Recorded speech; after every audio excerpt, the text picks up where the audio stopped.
नमस्कार दोस्तों। और आज बात करेंगे भारत के आयुर्वेदा मार्केट के बारे में। देखिए, भारत के आयुर्वेदा मार्केट के अंदर दो बड़ी कंपनियां एस्टैब्लिश्ड है, जहां एक तरफ है डाबर और दूसरी तरफ है पतंजलि। अगर मैं बात करूं डाबर की, तो भारत के आयुर्वेदा मार्केट के अंदर डाबर पहली कंपनी है जो 1884 से काम कर रही है। और 1884 भारत का वो टाइम पीरियड था जहां हैजा और मलेरिया जैसी खतरनाक बीमारियों ने भारत के अंदर जगह बना ली थी। तो भारतीय लोगों को इन खतरनाक बीमारियों से बचाने के लिए, प्लस भारतीय लोगों को भारत के आयुर्वेदिक प्रोडक्ट की ताकत समझाने के लिए एस.के. बर्मन नाम के इंडिविजुअल ने एक क्लिनिक शुरू किया, जिस क्लिनिक के अंदर वो हैजा और मलेरिया जैसी खतरनाक बीमारियों को आयुर्वेदिक प्रोडक्ट से ठीक कर रहे थे और लोगों के हेल्थ में इंप्रूवमेंट भी आ रहा था। फिर इस छोटे से क्लिनिक को एक फैक्ट्री का रूप दिया उन्होंने 1896 में, ताकि यहां पर आयुर्वेदिक प्रोडक्ट के प्रोडक्शन को बढ़ाया जा सके और लोगों की हेल्थ के अंदर एक बड़ा इंप्रूवमेंट लेकर आया जा सके। लेकिन 1907 में एस.के. बर्मन की डेथ हो गई। फिर उनके इस क्लिनिक और इस फैक्ट्री को संभाला उनके बेटे सी.के. बर्मन ने। और सी.के. बर्मन ने इस बिजनेस के अंदर नई टेक्नोलॉजी और नई मशीन्स को लेकर आना शुरू किया और बिजनेस के अंदर एक रिसर्च एंड डेवलपमेंट डिपार्टमेंट भी शुरू किया, ताकि आयुर्वेदिक प्रोडक्ट के अंदर एक इंप्रूवमेंट लेकर आए और भारतीय लोगों की हेल्थ को ज्यादा बड़े लेवल पे ठीक किया जा सके। और डाबर के इस रिसर्च एंड डेवलपमेंट डिपार्टमेंट ने बड़ा कमाल का काम किया। डाबर के सारे प्रोडक्ट लगभग भारत के अंदर फेमस हो चुके थे। भारतीय घरों के अंदर डाबर का टूथपेस्ट, डाबर का हेयर ऑयल, डाबर च्यवनप्राश मिलना बड़ी कॉमन बात हो चुकी थी।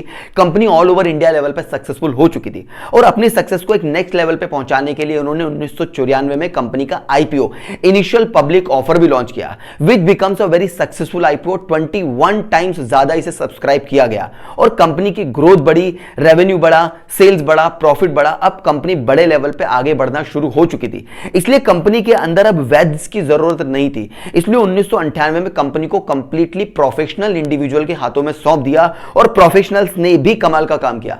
2000 के आते आते कंपनी 1000 करोड़ का रेवेन्यू डेवलप कर चुकी थी। यहां से कंपनी एक नेक्स्ट लेवल की सक्सेस देख रही थी।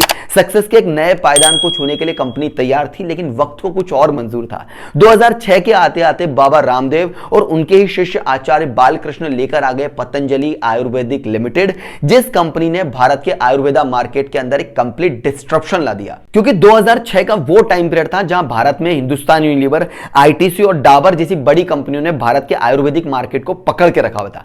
लेकिन पतंजलि आयुर्वेदिक लिमिटेड ने भारत में Ayurvedic product plus FMCG product का क्या जबरदस्त कॉम्बिनेशन लेकर आए कि बेबी प्रोडक्ट से लेकर के ब्यूटी प्रोडक्ट तक हर एक प्रोडक्ट पतंजलि एक के बाद एक सक्सेसफुली निकालती चली गई। और भारत के आयुर्वेदिक मार्केट के अंदर उन्होंने हिंदुस्तान यूनिलीवर, आईटीसी और डाबर जैसी बड़ी स्टैब्लिश कंपनियों को उखाड़ के रख दिया। क्योंकि हिंदुस्तान यूनिलीवर और आईटीसी दोनों एफएमसीजी प्रोडक्ट भी बना रही थी, इसलिए उन्हें ज्यादा फर्क नहीं पड़ा।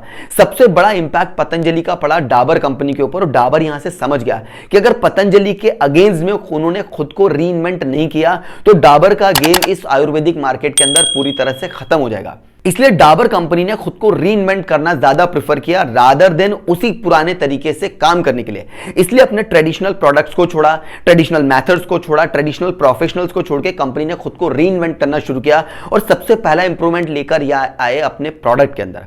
अपने प्रोडक्ट के अंदर इंप्रूवमेंट किया। जो प्रोडक्ट पहले कंप्लीटली आयुर्वेदिक हुआ कर रहे थे, वो प्रोडक्ट अब आयुर्वेदिक प्लस एफएमसीजी कैटेगरी को टच के साथ पतंजलि के मुकाबले इन्होंने बनाना शुरू कर दिया। फिर अपने प्रोडक्ट की पैकेजिंग में चेंज किया, लेबलिंग में चेंज किया, प्राइसिंग स्ट्रैटेजीज को बदला, अपने पुराने ट्रेडिशनल एडवर्टाइजमेंट मेथड्स को भी बढ़ा और नए जमाने के हिसाब से ये एडवर्टाइजमेंट भी लेकर आए पतंजलि के अगेंस्ट में, जिसका बेनिफिट डायरेक्टली डाबर को मिलना शुरू हुआ। और जो पुराने कस्टमर थे उनके साथ अब डाबर के साथ नए कस्टमर भी जुड़ना शुरू हो चुके थे। तो जहां 2000 के अंदर कंपनी का रेवेन्यू 7000 करोड़ का था, वहीं डाबर का रेवेन्यू 2022 में बढ़ के 9000 करोड़ का हो चुका था। और नए जमाने में नई जनरेशन को अट्रैक्ट करने के लिए डाबर कंपनी ने ई कॉमर्स प्लेटफॉर्म पे भी अपने प्रोडक्ट को बेचना शुरू किया, जिसकी वजह से ई कॉमर्स प्लेटफॉर्म पे भी डाबर की सेल्स बढ़ना शुरू हुई। क्योंकि डाबर समझ चुका था कि भारत के अंदर आयुर्वेदिक प्रोडक्ट को पहुंचाने के लिए सबसे अच्छी इंडस्ट्री फूड प्रोडक्ट है। इसलिए डाबर कंपनी ने मसालों के बिजनेस बादशाह मसाले को एक्वायर कर लिया तकरीबन 600 करोड़ में और अपने आयुर्वेदिक प्रोडक्ट के एक्सपीरियंस और क्वालिटी को मसालों के थ्रू इंडियन मार्केट में पहुंचाना शुरू कर दिया। इस तरह से डाबर कंपनी ने खुद को रीइन्वेंट किया है पतंजलि के अगेंस्ट में और पतंजलि को इस बात का बड़ा सारा झटका भी लग रहा है। बहरहाल एज एन ऑडियंस आपको क्या लगता है कि भारत के आयुर्वेदा मार्केट के अंदर कौन सी कंपनी ज्यादा सक्सेसफुल है, डाबर या पतंजलि? कॉमेंट करके मुझे अपनी राय जरूर बताइएगा।